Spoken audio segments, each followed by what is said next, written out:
Hi, welcome to my vlog, Arvan Tells Story. I will talk about Mexico. Officially, the United Mexican States is a country in the southern portion of North America. It is bordered to the north by the United States, to the south and west by the Pacific Ocean, to the southeast by Guatemala, Belize, and the Caribbean Sea, and to the east by the Gulf of Mexico.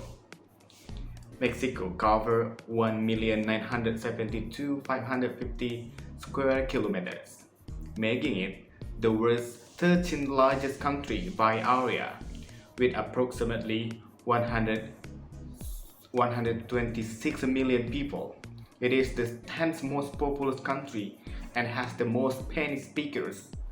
Mexico is organized as a federal republic comprising 31 states and Mexico City its capital. Other major urban areas include Monterrey, Guadalajara, Puebla, Toluca, Tijuana, Ciudad Juarez, and Leon.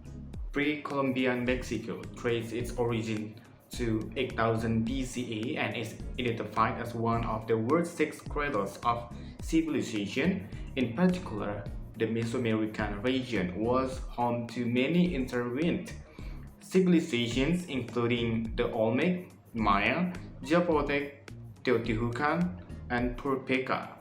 Last were the Aztecs, who dominated the region in the 10th century before European contact. In 1521, the Spanish Empire and its indigenous allies conquered the Aztec Empire from its capital Tenochtitlan, now Mexico City, establishing the colony of New Spain. Over the next 3 centuries, Spain and the Catholic Church played an important role expanding the territory, enforcing Christianity and spreading the Spanish language throughout. With the discovery of rich deposits of silver in Zacatecas and Guanajuato, New Spain soon became one of the most important mining centers worldwide. Wealth coming from Asia and the northward contributed to Spain's status as a major world power for the next centuries and brought about a price revolution in Western Europe. The colonial order came to an end in the early 19th century with the War of Independence against Spain. Mexico's early history as an independent nation-state was marked by political and socio-economic upheaval, both domestically and in foreign affairs. The Federal Republic of Central America shortly succeeded the country, then two invasions by foreign powers took place. First, by the United States as a consequence of the Texas Revolt by American settlers, which led to the Mexican-American War and huge territorial losses in 1848.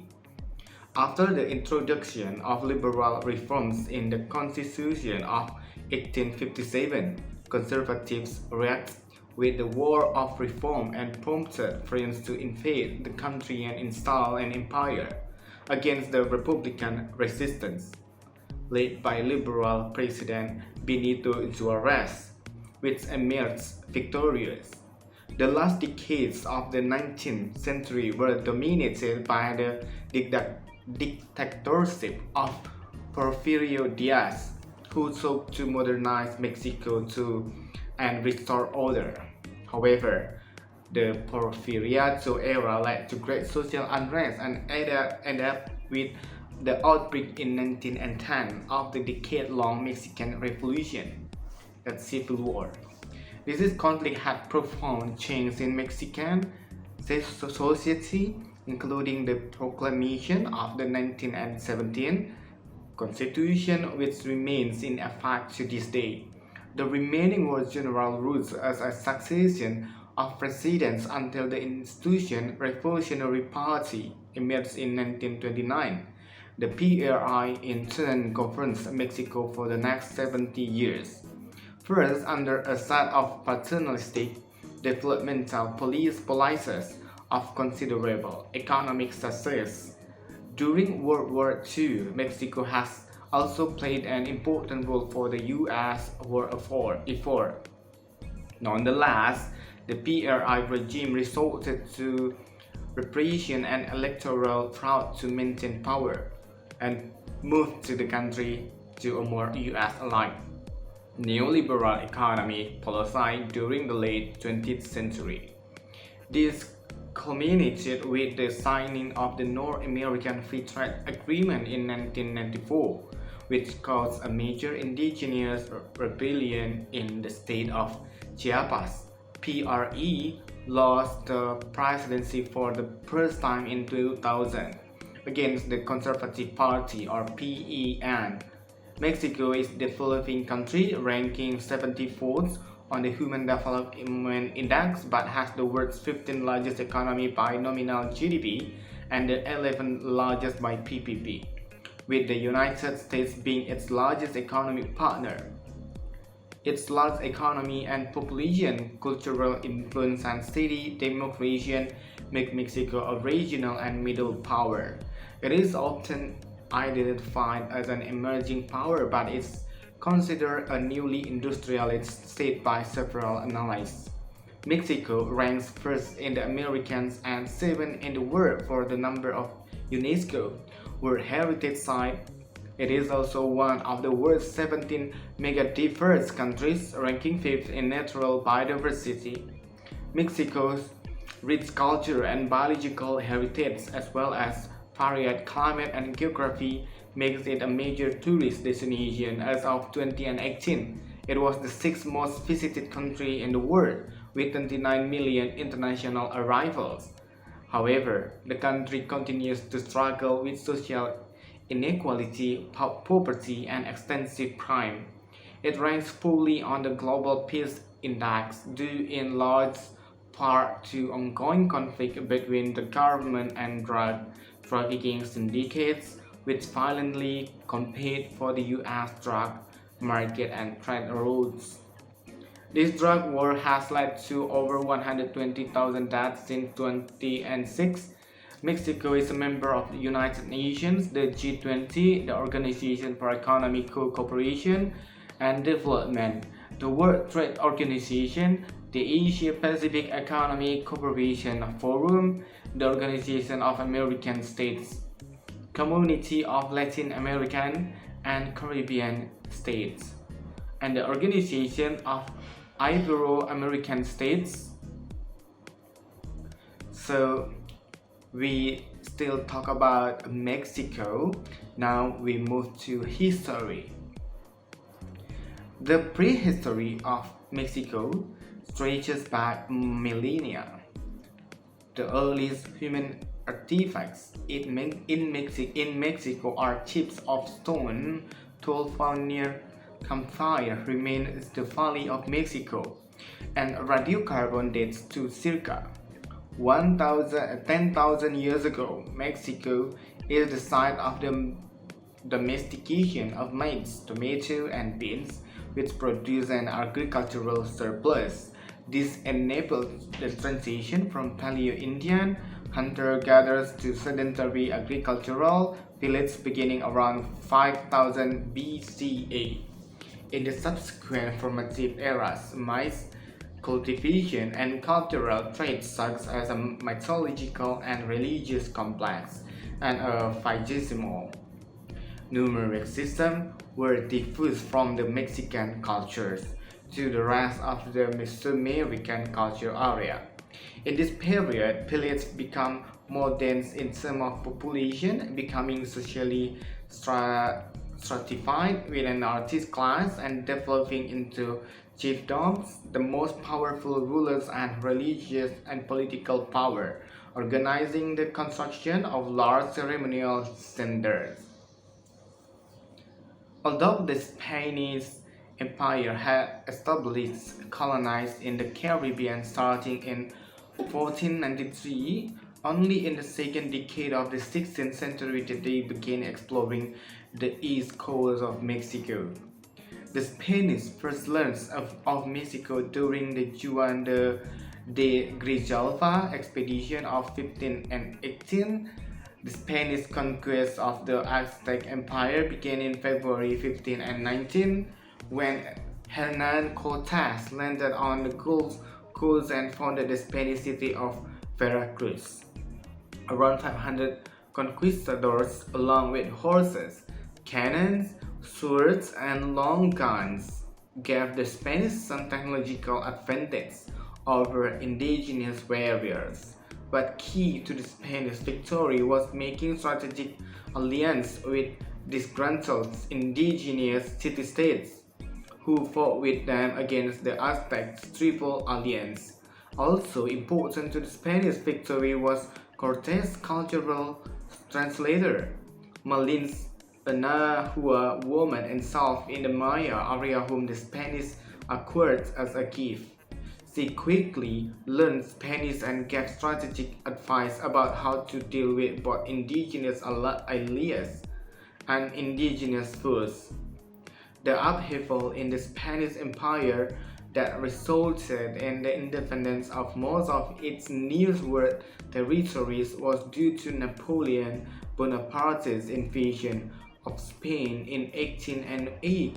Napoleon forced the abdication of the Spanish monarch Charles IV and imposed of his brother Joseph Bonaparte as the Spanish king. Now with an alien usurper on the Spanish throne, there was a crisis of legitimacy of the monarchy, resulting in various responses in both Spain and Spanish America. In Mexico, elites argued that sovereignty now reverted to the people and that town councils were the most representative bodies. American-born Spaniards petitioned the viceroy Justice Iturbide to convene a junta to determine rule in Mexico in current political crisis. Although peninsular-born Spaniards were opposed to the plan, the viceroy called together wealthy landowners, miners, merchants, ecclesiastics, academics, and members of cabildos. They failed to come to agreement, and in the meantime, peninsular-born Spaniards took the initiative, arresting Iturbide. They failed to come to agreement, and in the meantime, peninsular-born Spaniards took the initiative, arresting Iturbide and leading Creole elites in the capital. The coup ended what could have been a peaceful process toward political autonomy in Mexico. Creoles now sought extra-legal means to achieve their political aspirations. The Mexican Revolution was a decade-long transformational conflict in Mexico, with consequences to this day. It began with created uprisings against President Diaz after the fraudulent 1910 election, his resignation in May 1911, the mobilization of rebel forces and an interim presidency of members of the old guard, and the democratic election of a rich civilian landowner Francisco I Madero in fall 1911. In February 1913, a military coup that overthrew Madero's government with the support of the U.S. resulted in Madero's murder by agents of Federal Army General Victoriano Huerta. A coalition of anti-Huerta forces in the north, the Constitutional Army led by Governor by Coahuila Venezuela Carranza, and a peasant army in the south under Emiliano Zapata defeated the Federal Army. In 2000, after 71 years, the PRE lost a presidential election to Vicente Fox of the opposition Conservative National Action Party, or PAN. In the 2006 presidential election, Felipe Calderon from the PAN was declared the winner with a very narrow margin over leftist politician Andres Manuel Lopez Obrador than the candidate of the Party of the Democratic Revolution, Lopez Obrador, however, contested the election and pledged to create an alternative government. Economy. As of April 2018, Mexico has the 15th largest nominal GDP, $1.15 trillion, and the 11th largest by purchasing power parity, $2.45 trillion. GDP annual average growth was 2.9% in 2016 and 2% in 2017. Agriculture has comprised 4% of the company over the last 2 decades, while industry contributes 33%, mostly automotives, oil, and electronics, and services, notably financial services and tourism, contribute 63%. Mexico's GDP and for PPP per capita was $18,714. The World Bank reported in 2009 that the country's gross national income in market exchange rates was the second highest in Latin America after Brazil at $1,830 billion, which led to $1.8 billion. Mexico is now firmly established as an upper middle income country after the slowdown of 2001. The country has recovered and has grown 4.2%, 3 and 4.8% in 2004 and 2005 and 2006. Even though it is considered to be well below Mexico's potential growth, the International Monetary Fund predicts growth rate of 2.3% and 2.7% for 2018 and 2019, respectively. By 2050, Mexico could potentially become the world's 5th or 7th largest economy. Although multiple international organizations consider and classify Mexico as an upper middle income country or a middle class country, Mexico's National Council for the Evaluation of Social Development Policy, which is the organization in charge to measure the country's poverty, reports that a huge percentage of Mexico's population lives in poverty. According to the Council from 2006 to 2010, year on which the CONEFOL published the first nationwide report of poverty, the proportion of Mexicans who live in poverty rose from 18% to 19% to 46%, or 52 million people. However, rather than Mexico's economy crashing, international economists attribute to huge increase in the percentage of population living below the country's poverty line to the CONEFOL using the standard to define it. But now, beside people who live below the economic welfare line, people who lack at least one social need, such as complete education, access to healthcare, access to regular food, housing, services, and goods, social security, were considered to be living in poverty. Several countries do collect information regarding the persistence of said vulnerabilities on their population, but Mexico is the only one that classifies people lacking one or more of those needs as living below its national poverty line. Said economists do point out that the percentage of people living in poverty according to Mexico's national poverty line is around 40 times higher than the one reported by the World Bank's international poverty line, with said difference being the biggest in the world, and ponder if it would not be better for countries in the station of Mexico to adopt international standards to measure poverty, so numbers obtained could be used to make accurate international comparison. According to the OECD's on poverty line defined as the percentage of a country's population who earns 60% or less of the national median income. So 20% of Mexico's population lives in a situation of poverty. Among the OECD countries, Mexico has the second highest degree of economic disparity between the extremely poor and extremely rich. After Chile, although it has been falling over the last decade, being one of few countries in which this is the case, the bottom 10% in the income hierarchy disposes of 1.36% of the country's resources, whereas the upper 10% dispose of almost 36%. The OECD also noted that Mexico's budgeted expenses for poverty alleviation and social development is only about a third of the OECD average.